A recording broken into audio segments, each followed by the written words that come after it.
Hello guys, welcome back to my channel.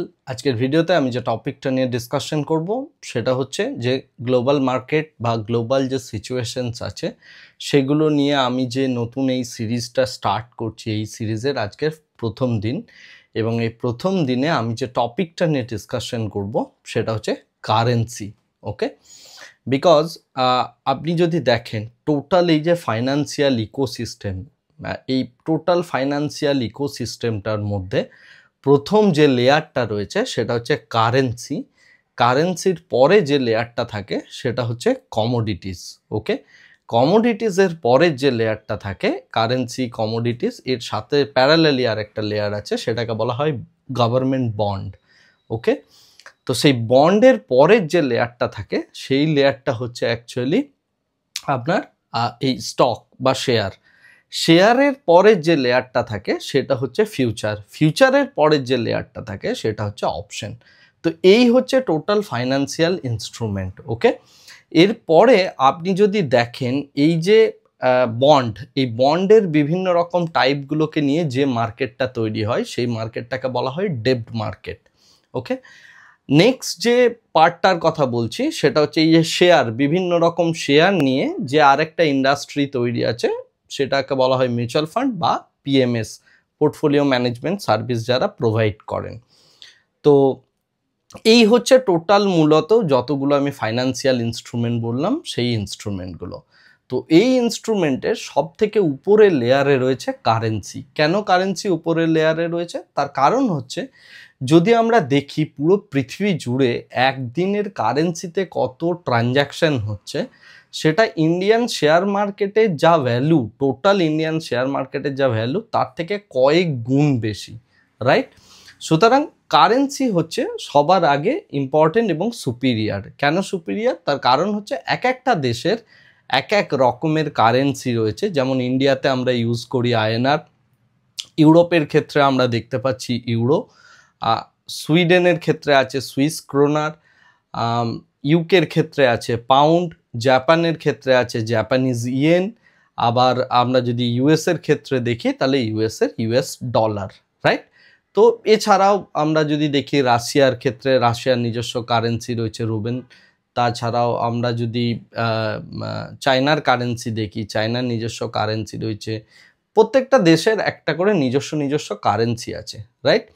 এখন যদি প্রত্যেকটা দেশের নিজের কারেন্সি থাকে তাহলে গ্লোবালি যে ট্রানজ্যাকশনগুলো হবে, সে ফর এক্সাম্পল ভারতবর্ষ অয়েল কিনছে সৌদি আরবের থেকে, বা ভারতবর্ষ হয়তো আইটির জন্য পয়সার পেমেন্ট পাচ্ছে ইউএস থেকে, রাইট? এরকম বিভিন্ন দেশের মধ্যে যদি কারেন্সির বিভিন্ন রকম টাইপ অফ কারেন্সির লেনদেন চলে তাহলে সেক্ষেত্রে একটা জটিলতর ব্যাপার হয়ে যায়, রাইট? সেই কারণের জন্য 1977 খ্রিস্টাব্দে ব্রেটেন উড প্রথা যেটাকে বলা হয়, সেই প্রথাটা যখন অ্যাবলিশ করা হয়, ব্রিটিশ যে সরি নট ব্রিটিশ, ইউএসের যিনি ছিলেন প্রেসিডেন্ট নিক্সন, তো নিক্সনের দ্বারা এই ব্রেটেন উড প্রথাটার যে এগ্রিমেন্টটা সেটা যখন ভায়োলেট করা হয় এবং সেই জিনিসটা যখন তৈরি করা হয় প্রথম, তখন তার আগে যে রুলটা ছিল 1977 সালের আগে, সেটা হচ্ছে ইউএসএর যে ডলার তার রেসপেক্টে পৃথিবীর 44টা কান্ট্রির মধ্যে তাদের যে কারেন্সি আছে সেগুলো পেগ করে রাখা হতো। পেগ করে রাখা হতো মানে এক্স্যাক্ট সেম প্রাইসে দেওয়া হতো, এবং ইউএসএ তখন বলেছিল যে আমাদের যে ডলার, সেই ডলারটাকে যদি তুমি আমাকে ফেরত দাও কোনো দেশকে, তার রেসপেক্টে আমরা কিন্তু তোমাকে সম অ্যামাউন্টের গোল্ড দেব। তো এই যে পদ্ধতিটা, এই যে প্রথাটা তখন ছিল, সেটা 1977 খ্রিস্টাব্দে ভেঙে পড়ে। তার কারণ হচ্ছে যখন কোল্ড ওয়ার শুরু হয় এবং ভিয়েতনাম ওয়ার শুরু হয় ইউএসের কাছ থেকে প্রচুর সোনা জেনারেল যারা আছেন তারা, অর্থাৎ যে সমস্ত কান্ট্রিরা রয়েছে সেই কান্ট্রিরা সোনাগুলো ইউএসের কাছ থেকে ডলার দিয়ে নিতে চাইছিল। তো সেই কারণে ইউএসএ দেখলো এত সোনা দেওয়া সম্ভব নয়, সেই কারণের জন্য ওই প্রথাটাকে ভেঙে দেওয়া হয়, এবং পরবর্তীকালে যে রুলটা করা হয় যে ইউএসএর ডলারকে দিয়ে তুমি পুরো গ্লোবালি সমস্ত রকম ট্রানজ্যাকশনগুলো হবে। এর মধ্যে প্রথম যে এগ্রিমেন্টটা ছিল সেই এগ্রিমেন্টটা হচ্ছে আপনাদের এই যে সৌদি আরবের সাথে, অর্থাৎ পৃথিবীতে যদি কেউ তেলের লেনদেন করে তাহলে তাকে ইউএসের কারেন্সির সাথে কারেন্সি দিয়ে মূলত তেলের লেনদেনটা করতে হবে। সেই কারণে সৌদি আরব এবং ইউএসের মধ্যে কোনোদিন যুদ্ধ বিবাদ হয়নি। ওকে, আমি খুব সংক্ষেপে বলছি পুরো স্টোরিটা, যাতে করে একদম শর্টভাবে আপনি জিনিসটা বুঝতে পারেন। সেজন্য সৌদি আরব এবং ইউএসের মধ্যে কখনোই যুদ্ধ হয় না, এবং সৌদি আরবে যত তেল রপ্তানি হতো সমস্ত কিছু আগে রপ্তানি হতো হচ্ছে মানে রপ্তানি যে সমস্তগুলো ওরা করতো প্রত্যেকটা ট্রানজ্যাকশন হবে হচ্ছে ইউএস ডলার দিয়ে। তো এইভাবে ইউএসের যে কারেন্সি সেটা পুরো পৃথিবীকে ডমিনেট করেছে। সেকেন্ড যে অ্যাসপেক্টটা সেটা হচ্ছে ইউএসের যে কারেন্সি অর্থাৎ ইউএস ডলার। এই ইউএস ডলারটা যেহেতু ওরা অর্থাৎ ইউএসের যে সমস্ত বাসিন্দারা রয়েছে তারা যেহেতু বিশাল বড় রকম পৃথিবীর কনজিউমার এবং তারা অ্যাকচুয়ালি সুপিরিয়ার ইকোনমি বলে মনে করা হয়, তো সেই কারণের জন্য ইউএসের যে ডলারটা রয়েছে এই ডলারটাকে অ্যাকচুয়ালি আমাদের ক্ষেত্রে যেটা ধরা হয় যে এটার একটা বেস কারেন্সি হিসাবে ক্যালকুলেট করা হয়। তার রিজনটা হচ্ছে যে শুধুমাত্র তারা যে কনজিউম করে এবং তার জন্য যে আমাদেরকে পয়সা পেমেন্ট করে শুধু সেটা নয়, তার সাথে সাথে ইউএসএ থেকে প্রচুর ইনভেস্টমেন্ট ফান্ড আছে, যে ফান্ডগুলো অ্যাকচুয়ালি ইউএসএর যে ডলার সেই ডলার দিয়ে ইন্ডিয়াতে ইনভেস্টমেন্ট করে বা অন্য বিভিন্ন ইকোনমিতে তারা ইনভেস্টমেন্ট করে, রাইট? এই কারণের জন্য আমাদের অ্যাকচুয়ালি যদি কারেন্সি মার্কেটের দিকে নজর রাখতে হয়, রেখে কোনো ইকুইটি মার্কেটের ডিসিশনস নিতে হয়, তাহলে আমাদের ইউএস ডলারকে প্রথম যে জিনিসটা দেখতে হয়। ওকে, তো আশা করি বোঝাতে পারলাম পুরো গল্পটা যে কেন ইউএস ডলার সুপিরিয়ার এবং ইউএস ডলারের দিকে কেন সমস্ত কিছু তাকিয়ে থাকে। সেই কারণের জন্য আমাদের প্রত্যেকটা কান্ট্রিতে দেখবেন ফরেন রিজার্ভ বলে যে কথাটা আছে, অর্থাৎ বৈদেশিক মুদ্রা যেটা সঞ্চয় করবে সেটা অ্যাকচুয়ালি করা হয় ইউএস ডলারে। এখন ইউএস ডলার ছাড়াও আরও কয়েকটা ইকোনমি রয়েছে যে ইকোনমিগুলো হচ্ছে সুপিরিয়ার ইকোনমি হিসেবে কনসিডার করা হয় বা যাদের কারেন্সিকে আরও প্রায়োরিটি দেওয়া হয়। সেটা হচ্ছে কি না, একটা হচ্ছে ব্রিটিশ পাউন্ড বা জিবিপি, এছাড়া রয়েছে ইউরো, ইউরো অর্থাৎ ইউরোপের মধ্যে যে কারেন্সিটা চলে সেটা হচ্ছে ইউরো, এছাড়া রয়েছে জাপানিজ ইয়েন আর হচ্ছে ইউএসডি। এই চারটে কারেন্সি মূলত পৃথিবীতে কারেন্সি মার্কেট পুরো ডমিনেট করে। এরপরে আমি কারেন্সি মার্কেট নিয়ে কোনো কথাই বলছি না, আমি অ্যাকচুয়ালি যেটা বোঝাতে চাইছি যে এই কারেন্সি মার্কেট বা এই ডলারের সাথে ইন্ডিয়ার যে মানে আমাদের যে নিফটি তার কি রিলেশন। ওকে, আমি এই রিলেশনটা বোঝাবার জন্য এই কথাগুলো বলছি। এখন বিষয়টা হচ্ছে কি, আমরা কি করি, আমরা কি প্রচুর জিনিসপত্র ইম্পোর্ট করি এবং প্রচুর জিনিসপত্র এক্সপোর্টও করি। এক্সপোর্টের মধ্যে যদি দেখা হয় তাহলে আমাদের দেশের মেডিসিন এবং আইটিকে আমরা বেশ ভালো রকমভাবে এক্সপোর্ট করি। আর ইম্পোর্টের দিক থেকে যদি আমরা দেখি, আমরা বাইরে থেকে যেমন ধরুন ফেসবুকের যে কাজকর্ম করছি, গুগলের যে কাজকর্ম করছি, বা তার সাথে সাথে হচ্ছে আমরা বাইরে থেকে প্রচুর ধরুন আপনার ব্যাটারি আমদানি করছি, বা হয়তো বাইরে থেকে আমরা কোনো একটা কার আমদানি করছি বা তেল কিনছি, রাইট? এই সমস্ত যেগুলো করছি এগুলো আমাদের দেশ থেকে ডলারটা বেরিয়ে যাচ্ছে। আর এই ওষুধ বিক্রি করা বা আমরা যে আইটি সার্ভিসেস প্রোভাইড করছি তার জন্য ডলার আমাদের দেশে আসছে। তো এই দুটো জিনিসের ব্যালেন্স রাখাটা খুব জরুরি।